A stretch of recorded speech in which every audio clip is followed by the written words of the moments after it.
सानसेयारि खौरां नायनो मोजां मोनग्रा गासैबो रायजो राजा नोंथांमोनखौ गिबियावनो आंनि एसबि बड निउज चेनेलाव बरायग्रोनाय थाबाय।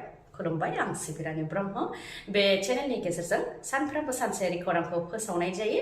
नोंथांमोना बे चेनेलनि गेजेरजोंनो गोनां सानसेयारि खौरांफोरखौ मोननो हागोन। थुदो बिदिब्ला खौरां आवरायनायखौ जागायजेननोसै। गोमो गोजा गोथां गाबजों बुंफबदों जोंनि भारत हादरा। मैयानि सानाव भारतनि गासैबो जायगायावनो हलि फोरबोखौ रंजा बाजायै फालिदों। उत्तर प्रदेशनि मथुरा जेराव कृष्णआ जोनोम जादोंमोन, बे जायगायावबो हलि फोरबो फालिनायखौ नुनो मोननाय जादों। रोजा रोजा सुबुंफ्रा गोजा गोमो गोथां गाबनि आबिर फोननानै रंजादों आरो गुबुन गुबुन जायगानिफ्राय श्री कृष्णनि थानसालियाव फैनानै श्री कृष्णनि आथिं हमनानै आशीर्बाद लाफैदों। जोंनि आसामावबो बेबायदिनो रंजा बाजानि गेजेरजों हलि फोरबो फालिनायखौ नुनो मोननाय जादों। नाथाय माखासे जाथायफोरबो जादों बे हलि फोरबोनि गेजेरावनो। हलि गेलेखांनानै फुख्रियाव दुगैहैनाय समावनो 13 बोसोर बैसोनि सासे हिन्जावसाया जिउ खोमानो गोनां जादों। रिम्पि गगৈ हिन्जावसानि मुङा आरो मरानाव जादों बे दुखुनांथाव जाथाया। नखरनिफ्रा खामानिनि थाखाय बायजोआव ओंखारलांदोंमोन होननानै फोरमायथिदों। बे समावनो रिम्पि गगैआ लोगोफोरजों हलि गेलेखांनानै फुख्रियाव दुगैहैनायाव थैनानै थानो गोनां जादों होननानै फोरमायथिदों। भारतनि अनगायैबो गुबुन हादर जेरै निउजिलेन्ड हादरावबो हलि फोरबोखौ रंजा बाजायै फालिदों। निउजिलेन्डनि प्राइम मिनिस्टार क्रिस्ट'फार लुक्सन बिथाङाबो रोजा रोजा सुबुंफोरनि गेजेराव हलि फोरबोखौ फालिदों। दिनै 15 मार्च दिनैनि दिनाव चिरां जिल्ला आरो तामुलपुर जिल्लायाव लकेल हलिडे फोसावदों। जिल्ला डिस्ट्रिक्ट कमिशनार मावख'निफ्राय चिरां जिल्लायाव दिनैनि सानखौ लकेल हलिडे फोसावदों। दिनैनि सानाव state government office, education institution आरो फाइनान्सियेल इनस्टिटिउसन जेरै बेंकफोरा दिनै बन्द थागोन। नाथाय इमार्जेन्सि सार्भिसफोर थागोन। लोगोसे स्कुल कलेजाव आनजाद फोसावनाय दंब्ला बेफोरबो बन्द जानाय नङा। चिरां जिल्लाजों लोगोसे तामुलपुर जिल्लायावबो बेबायदियैनो बन्द थागोन। State government office, education institution अदेबानि स्कुल कलेजफोरा बन्द थागोन। लोगोसे बेंक बेफोरबो बन्द थागोन। बारदै सिख्ला फैजेननो हमबाय रायजोआव। दाब दाब जायगायाव अखा, बारहुंखा, सारअन्थाइजों लोगोसे दै लोमसावनायबो जादों। बारहुंखा बारनायजों न' बां, दंफां लाइफां बायदों, मोब्लिब खुन्थिया गुबुदों आरो आबाद फोथारफोराव गोबां आबादानो खहा जादों। हाइलाकान्दियावबो गोबां बारहुंखा बारनायनि जाहोनाव न' बां बायग्रबदों, दंफां लाइफां बायदों आरो मोब्लिब खुन्थिया गुबुदों, जायनि जाहोनाव गोलाव सम मोब्लिब गैयै थासारिबो जादों। ओजोंहाय माजुलियाव सारअन्थाइ गावनायजों 4 मोसौआ थैनो गोनां जादों। बलिन्द्रागननि गुलिनि 4 मोसौआ सारअन्थाइ गावनायनि थाखाय थैनो गोनां जादों। बेनि अनगायैबो नागा पाहारनिफ्राय दै फैनायनि जाहोनाव गसाइगावआव लोमसावदों। न' बांनि सिङाव दै हाबनायजों लोगोसे लामा सामाफोरावबो दै लोमसावदों, जायजों गारि मटर थांलाय फैलायाव गोबां जेंनाजों मोगा मोगि जानो गोनां जादों सरासनस्रा सुबुंफोरा।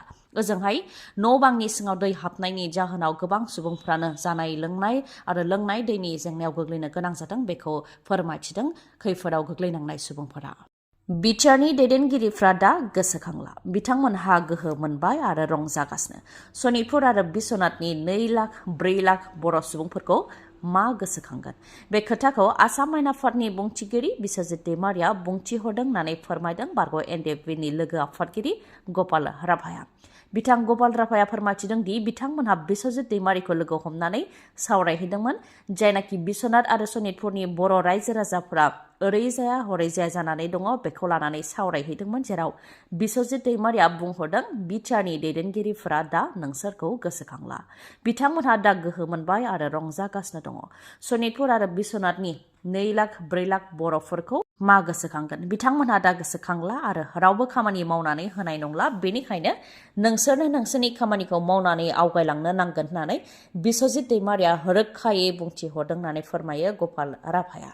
गपाल राभाया रायजो राजानि सिगाङाव बुंथिबावदि जेब्ला सोमावसारदोंमोन अब्ला रायजो राजानि गोनांथिमोन, अब्ला फैदोंमोन, गेदेर गेदेर खोथा बुंनानै बुरखायफैदोंमोन, सिमां दिन्थिफैदोंमोन।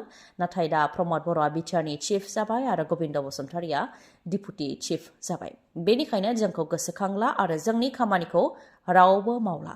बेनिखायनो बिसोरनि मोखाङाव नायनानै थाबाय थाबा जोंनि खामानिया जानाय नङा। जोंनि थांखिखौ जोंनो लानो नांसिगोन। जोंनि गथ' गथायनि इयुननि थाखाय, जोंनि राव हारिमुनि थाखाय जोंनो खामानिखौ मावनो नांसिगोन होननानै रायजो राजानि सिगाङाव बिबुंथि होयो गपाल राभाया। दतमायाव खुंजानाय दुलाराय बर' फरायसा आफादनि 57थि बोसोरसालिया जथुम्माया दिनै 3थि सान। गुबुन गुबुन हाबाफारिफोर लानायजों लोगोसे मैयानि सानाव मान बावनाय हाबाफारि लादों दुलाराय बर' फरायसा आफादा जेराव जथुम्मायाव पद्मश्री बान्था मोनगिरि प्रफेसार डक्टर अनिल बर' बिथांखौ मान बावदों लोगोसेनो साहित्य एकाडेमि बान्था मोनगिरि सेल्फ मेड रानि बर' बिथांखौबो मान बावनानै बरायदों लोगोसे भारजिना जेकबा मोसाहारि बिथांखौबो मान बावदों साहित्य एकाडेमि बान्था मोनगिरि उत्तरा बैसोमुतियारि आसाम गौरब बान्था मोनगिरि बारलांफा नार्जारि आरो साहित्य एकाडेमि बान्था मोनगिरि अरन राजा बसुमतारी बिथांमोनखौ दुलाराय बर' फरायसा आफादा मान बावदों।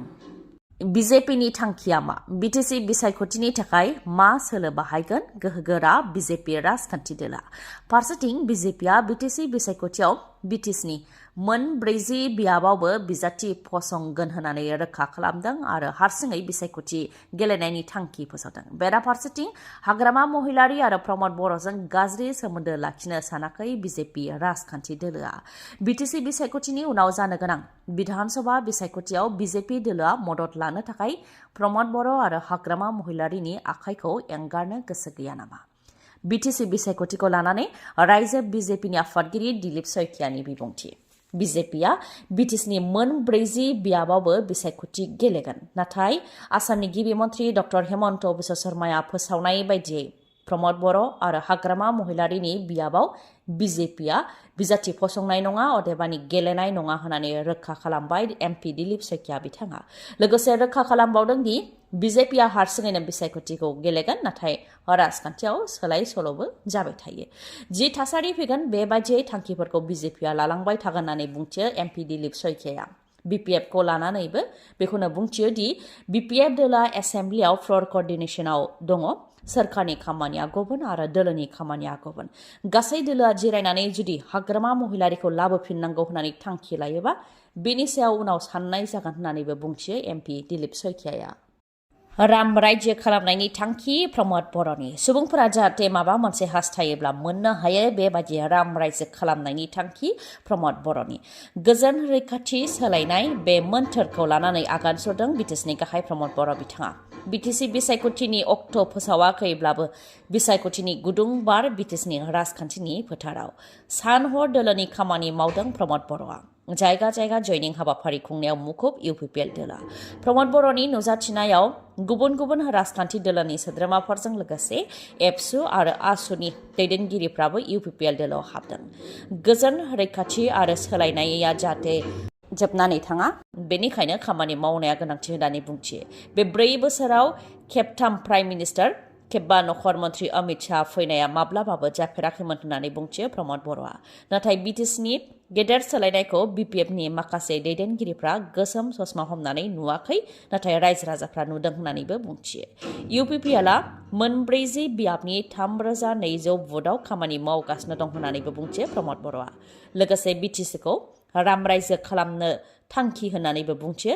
रायजो राजाफ्रा जाहाथे जेरै गोसो अदेबानि जायखौ हास्थायो बेखौ मोननो हानाय बायदि राम रायजो खालामनो थांखि होननानै बुंथियो प्रमद बर' बिथाङा। खौरांखौ जोबजासे खोनासंनायनि थाखाय गोजोन्थों। नोंथाङा दासिमबो आंनि एसबि बड' निउस चेनेलखौ साबस्क्राइब खालामनानै लायाखैबा साबस्क्राइब खालामनानै लानो हागोन लोगोसे बेल आइकनखौबो क्लिक खालामनो हागोन जाहाथे आं खौरां फोसावनाय लोगो लोगोनो नोंथांनाव गिबिसिन खौराङा सौहैयो। गोजोन्थों।